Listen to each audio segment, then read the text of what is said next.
Hi, my name is Laura Kirkman. I'm with the class Technical Reporting. It's the online course.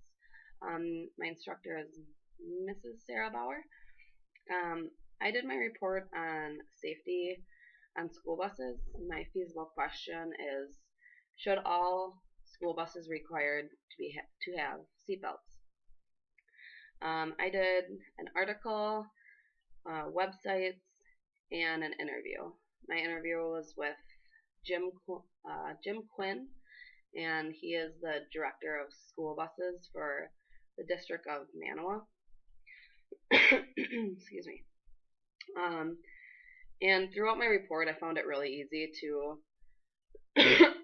believe that school buses is the safest way to get the children to and from school.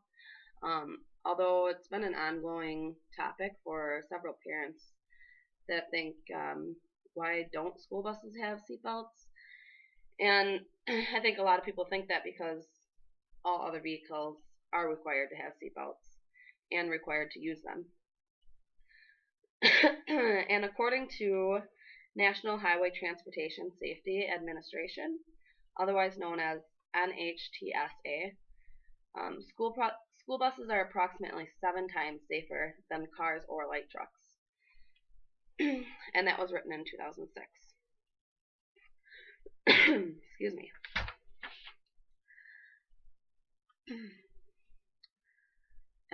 According to an article called Myth Busted, parents' response as to why they themselves would rather drive their own kids to school, their response was because they thought their kids would be safer with themselves rather than a stranger driving a big old school bus.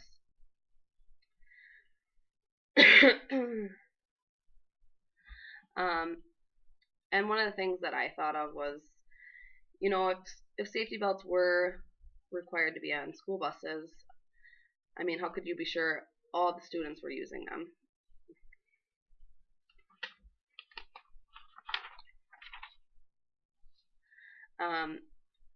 These facts were recorded by NHTSA, and it came with the handout that I offered you. And according to NHTSA or TSA, they show that the lowest percent of deaths are from school bus accidents. It says school buses were actually built with safety in mind, knowing that the children would be on, and therefore, since school buses are so much bigger, the impact for a passenger on a school bus is much less than someone that would be in a car or a light truck.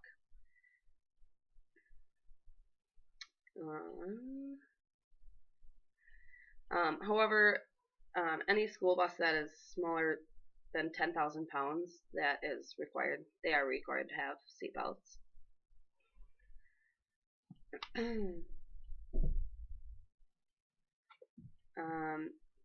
The National Coalition for Seatbelts on School Buses, they came up with several reasons why they think school buses should be required to have seatbelts, and it's, the same reasons why many people think it could reduce probability of death, and they thought it could improve safety behavior for children, just knowingly put on your seatbelt. But however, NHTSA came back with saying otherwise and stated opposing statements, things such as, like I said, school buses are way bigger and heavier, so it's less crash force. And school buses have and were purposely built with high padded seats, so they absorb a lot of the force or if an accident was happened.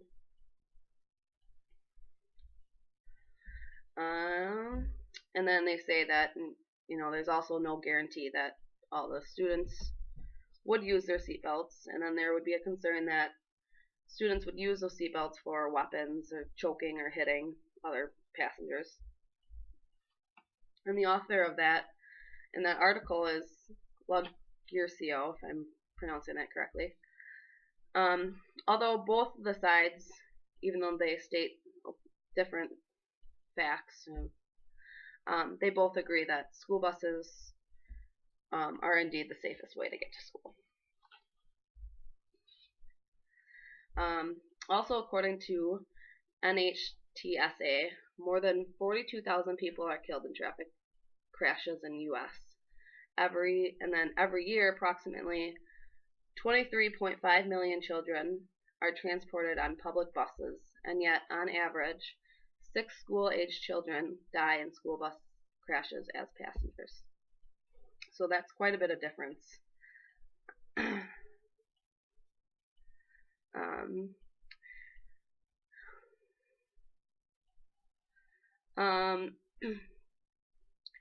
The National Education Association states that if seatbelts were indeed installed, if an accident were to happen or an emergency where all the students had to be evacuated, it would be much harder to get all those children out if they were using seatbelts.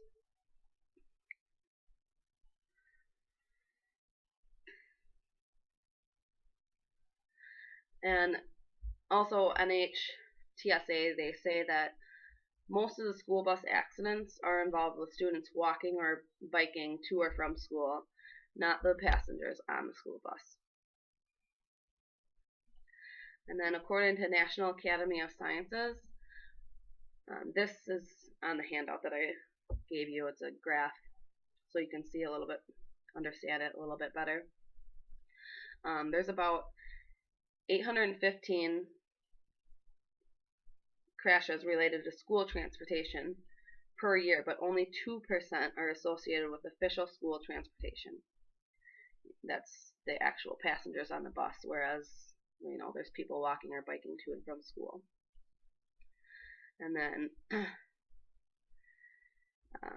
75% are from passengers on the car transportation to or from school. Oh, and the 22% is the walking and biking to school.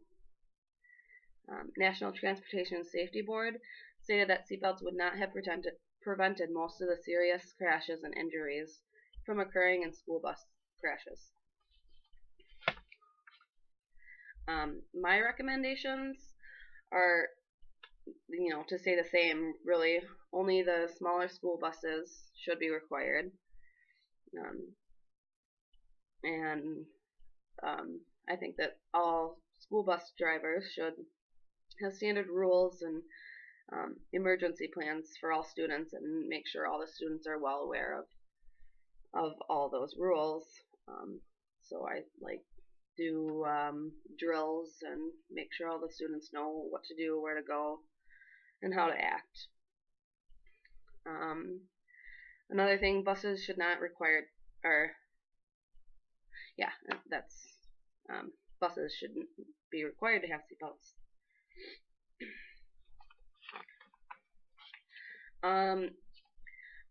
I did my interview, like I said, with Jim Quinn. He's the head of Manawa School District Bus Services, and these are the questions I asked and what his answers were. I asked, do you think school buses should be required to have seatbelts? Why or why not? He said, no, I do not, because if we had an accident where removing students in a timely manner was required, it would be awfully difficult to assist 55 to 70 students with releasing their seatbelts. As you well know, kids can panic pretty fast, and if we can get them off the bus quickly, it would be a lot better. My second question was, what are some common rules bus drivers have for the students riding? Students must stay seated, or his answer, students must stay seated while the bus is in motion. No loud talking or yelling.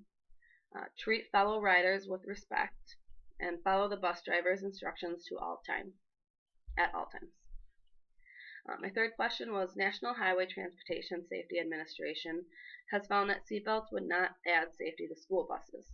Do you agree? If so, why do you think that is? And he said yes, for the reasons mentioned in number 1, as well as the statistics. Very few fatalities occur while a child is riding a bus. Most often they occur when waiting for the bus or disembarking from the bus. It is a pretty safe ride for the most part, and they have improved the rider areas with more padding, so it just makes things easier or safer. Question number 4. During the years you have worked with this district, have any bus drivers in your district been in an accident that involved injuries? And he said in his 40 years in the district, he does not recall any accidents with injuries. My references, which I sent along with my graph, was National Education Association, and that was on the website www.nea.org, and the title was Seatbelt School Buses and Safety. Another one was National Highway Traffic Safety Administration, www.nhtsa.gov, and that was titled Seatbelts on School Buses. And the article was Myth Busted from Insurance Advocate, and it's pages 32 through 33. That was by Logurcio. And another website was School Transportation News by Sevenson, and that was titled Seatbelts on School Buses. Thank you.